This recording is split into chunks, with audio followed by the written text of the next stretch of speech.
It's been 20 years since the release of Toontown Online. So what happened to Disney's cartoon MMORPG? To understand what happened to Toontown, you first need to understand what Toontown is. Toontown was the first child-safe MMO on the market, which attracted a younger audience. Disney did a great job with the art design of the created toons. The toons look goofy and fit right into the main cast of characters like Mickey. At a base design, they all look similar, which makes it easier for them to flow with each other. The toon only takes on personality once the user changes clothes beyond the starter clothes. There are 9 different species of animal to choose from, assuming you have the membership, which I will talk about a little bit later on. Within each animal type, you have many different head options to choose from that are unique to each animal. You are also able to customize the size and color of your character to give them a unique look. The options are simple and easy, allowing the player a blank slate to project their own personality on. With the options available in customization and the catalogs in-game to buy clothes, your odds of finding an exact replica of your character are slim to none. As with any game, freedom to design your character is a huge reason for the success of the game. I've spent countless hours saving up jelly beans to buy more clothes to make my character look cool. Gameplay in Toontown Online is simple. You progress through different neighborhoods in the game, completing toon tasks to unlock more upgrades and rewards. Toon tasks consist of different objectives like defeating cogs, delivering items, or going fishing. It's easy to understand and you won't miss any of the tasks you need. The linear tasks make the game easy to understand for new players. In each neighborhood, the main quests are for a new gag track, which is how you make your character stronger. Besides the gag training, you also unlock rewards like a larger gag pouch, the ability to hold more jelly beans, and more laugh meter. Every neighborhood is similar, so there is repetition in missions you will complete. As you complete the task, you will progress the gags you already own, gaining stronger versions of the gags. Gags are your attacks in the game, but as the name suggests, they are more of a funny item than a weapon. You don't attack with a sword or bow, but instead throw prize and use an air horn to defeat the cogs. In total, there are 7 different gag tracks, but you will only be able to choose 6 of them, which forces the player to choose. Each gag track has its own unique abilities that change the playstyle of the group. You have Toon Up, which is how you will heal other toons. Because it is the only gag that can heal, most players choose to use this track for more team play. As someone who is a team player, I always made sure to get Toon Up first so I can help my friends survive the battles. Toon Up is always used first in battle, making it easier to heal the player before the cogs attack. Trap gags are the second used in battle. Trap gags are strong hitting gags that don't miss, but they need to be used with a lure gag to hit a cog. Lure gags are defensive gags that stun the cogs for a few turns. They go third in combat right after trap. Because of that, trap and lure are usually used together to be as efficient as possible. After lure, the next gag used is sound, which is a low damage attack that hits every cog. Because of the high accuracy, sound is a gag best used in groups of 4 to make sure all the cogs are defeated. The next 2 gags are the starter gags, throw and squirt. Throw gags are more damaging than squirt, but with less accuracy. Both of the gags do single target damage that can be stacked with other players to do more damage. The last gag in combat is drop. Drop gags are extremely hard to use in combat because they are the last to go, but they do extremely high damage. Most toons will choose between either trap or drop as their last gag, since they both do a lot of damage and need some help to use. As you defeat more cogs, you unlock stronger gags by earning experience points. Each gag gives skill points depending on the level of gag you use. There are also multipliers like buildings or cog invasions that will boost the amount of skill points you earn. So, if I use a level 3 throw, I will gain 3 skill points. Gag training is a common part of Toontown. I never found gag training to be grindy, the progression flows with the pacing of the game. Each gag track takes 10,000 experience points and has 7 different gags. The first 6 can be purchased from any playground with jelly beans, which is the currency of Toontown. The 7th is a special powerful gag that can only be earned by experience points. They have special abilities like hitting every cog, but will need to be earned again once used. Playgrounds are the safe spots of Toontown. Each playground has its own theme based off of a Disney character. Donald's Dock and Donald's Dreamland are my two personal favorites. Some of the others, like Daisy Gardens, are hard to get around to me, don't ask me why. In Playgrounds, you can buy Gags, turn in or get new Toon tasks, and earn jelly beans among other things. Like I said before, jelly beans are the currency of Toontown and are how you buy your Gags and other items. The two most common ways to earn jelly beans are by fishing in one of the ponds in the playgrounds, or by completing trolley games. If you want fast jelly beans and are playing alone, then heading over to the pond to catch some quick fish is a fast way to get back to your task. Trolley games are a fun way to play solo or with friends while taking a break from the main game. These are mini games that give you different objectives, from a memory game to tug of war.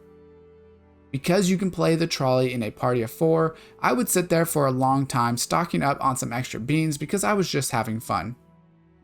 But with all the side content, the main content is still combat in Toontown. The combat is turn-based with up to 4 players fighting against the enemies called cogs. There are not a lot of turn-based MMOs on the market, so it's hard to find something to compare it to. You can either fight the cogs on the street, inside buildings, or inside factories like Cellbot HQ. With turn-based combat, the strategies of battle and balance of gags are important to making a playable game. Because each gag has a unique ability, you have to work together as a team to defeat the cogs in a timely manner or you will lose. There are not a lot of repetitiveness of combat until the end of game because you are progressing through the story. You unlock different gags which change how you approach each battle. You may go into battle with someone without tune-up, which affects how you approach the battle knowing you can't take too much damage. The cogs have health points that are visible on their chest by the color of the light. Green is full health, yellow is damaged, orange is about half, and red or blinking red is almost destroyed. Although there is no exact number shown on screen for the health left, you learn pretty quickly what gags will destroy the enemies. As a kid, the combat was easy to pick up on, which is helpful to attract new players. The only enemies you will face in Toontown are robots called cogs. Cogs are the main antagonists of Toontown. They are business-minded robots that consistently try to conquer Toontown and turn it into a dull, gray corporate wasteland. There are 32 cogs with 8 each in 4 different corporate ladders. There are Cellbots, Hashbots, Lawbots, and Bossbots. All the cogs in the game are named after business-related terms like pencil pusher or cold caller. As you get further into the game, you start fighting higher level cogs with more abilities. They also say funny quips while you are in combat, which brings some entertainment value to a battle that is turn-based. There are no real mechanics to the cogs. You find out which ones do more damage as you learn the game, and see which ones are higher levels and learn to focus on specific cogs. So what was the problem with Toontown then? Well, the first problem is the lack of new content. When you look at most MMORPG titles, they build off of the base game and added new content to be played. Toontown only added small content pieces, never adding in new gags or new playgrounds.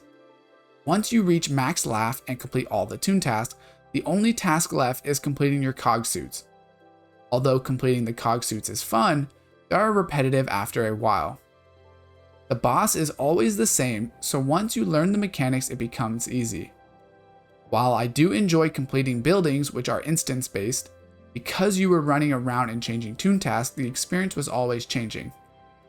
The cog suit grind consisted of sitting in a lobby waiting for an invite before you join in to fight the boss. What most players opted to do was create a new toon with a different set of gags. Because the Toon task and leveling up part of the game is the most fun, this method was usually a better option than grinding the same content over and over again.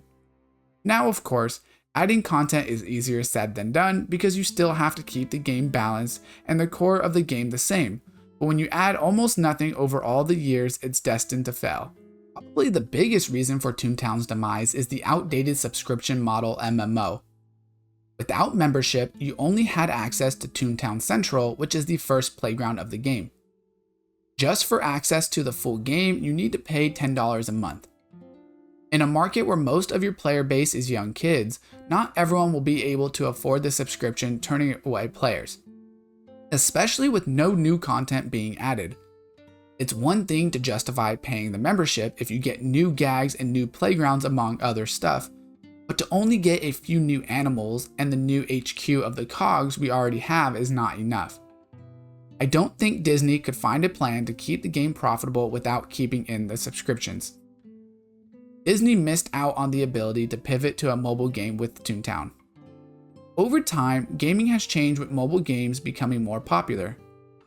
I still believe till this day that Toontown makes a perfect mobile game. Easy to move, combat is simple, and the cartoon graphics work for mobile. There would have to be some tweaks to the gameplay and monetization system to make it compatible with the mobile market, but would have kept the game profitable while reaching a new audience. I'm not a fan of microtransactions when it comes to pay-to-win options, but if keeping Toontown meant making clothes buyable with real-life currency or other cosmetic options, I would have been down. Here is the interesting part of Toontown though. The community for Toontown is so strong that although Toontown Online closed back in 2013, right after the game was placed into fan service separate from Disney and still runs as a full game till this day.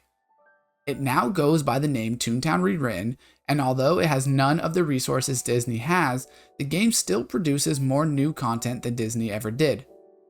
Toontown Rewritten opened their beta about a year after the closure of Toontown Online, starting as a way to keep the game alive. The game is the exact same as some of the creators of Online are the ones who keep the game going. What's most interesting about Rewritten is how they have done everything right that Disney had wrong. Rewritten is completely free to play, so instead of paying $10 a month for Toontown, the players get to play the game completely free. Instead of alienating players who are not able to buy membership, everyone is included in Toontown Rewritten, which helps the player count. Rewritten has also changed some parts of Toontown to make the quality of life for players enjoyable.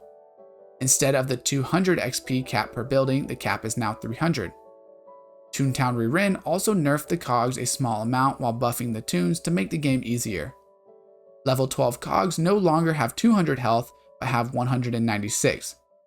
It seems like a small amount, but it changes the way you can defeat enemies even with those 4 health points. That means an organic TNT can now defeat a level 12 in one shot. When you're completing high level content, that makes a huge difference.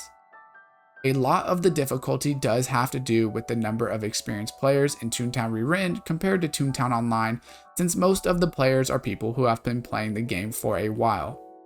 Rewritten has also added in new endgame content for the players who have completed all Toon tasks through Donald's Dreamland, every cog suit, and have at least one level 7 gag. You will then join the Toon Resistance when you have to complete 50 new Toon tasks with their own unique story. You even have a new resistance rank to complete. I complained about the lack of endgame in Toontown Online, but Rewritten understood there needed to be changes and took the field offices from Online and added in even more ways to play the game. The most significant change Rewritten has made is a brand new playground. It hasn't been added in yet, but it has been confirmed as of earlier this year. For the first time ever, Toontown will be getting a new playground with a new task line and the expected advancements that come with that. If there is a new gag track or some new gags, that would be a next level update for a game which has been pretty much the same for 20 years. Because Rewritten is all upkept off of volunteer work, the time and energy to produce updates take a lot longer than a corporation. Somehow, they still managed to produce more content than the original game that had players paying monthly just to play the game. Instead of changing the whole experience, they are adding in new things that expand the world of Toontown. On the map, buildings you need to visit that are cog buildings are now gray. In Online, I would have to run all the way to the building to find out it was a cog building and switch districts if I could not complete the building. Instead of sitting in front of buildings or begging for a group in Cellbot HQ, I can now head over to Toon HQ and join a group for a specific building or event I want to take part in. This makes it way easier to join a group of players for my task without needing to have a bunch of friends online in the game or people to play with. If there are more players online, this wouldn't be as necessary, but when a game has a smaller community, nobody wants to spend more of their time standing around hoping someone will help them out. Having the friendships is a big part of what makes Toontown great. In other games, you compete for resources or rewards, but in Toontown, you work together for a common goal. Toontown has always had one of the best communities in all MMOs. Almost every person is helpful and kind, only a select few are rude. At any point, if I have a question or need some help, someone is always there for me. A lot of problems I see with other MMOs, especially ones with low player counts, is not being able to get players for your content. Because of how Toontown is laid out, you can return to older content and still get the rewards you need. If I need to defeat 10 boss bot buildings, I can help someone who is either lower than me or higher than me, and we will both complete our goals. It's hard enough for a game to last 10 years, but to be rebuilt by creators doing it for the joy of the game and still be played by thousands 10 years later is a huge achievement. Rewritten is able to capture the nostalgia of the original Toontown, but also adds in the extra touch to create a fresh new experience for the players who want to continue to play Toontown all the years later. I mean, look at a game like DC Universe, which I have talked about on this channel. It's been out for 12 years and has about 8,000 players a day. Toontown is not even marketed or worked on by a large company and has 1,000 to 2,000 players online at times.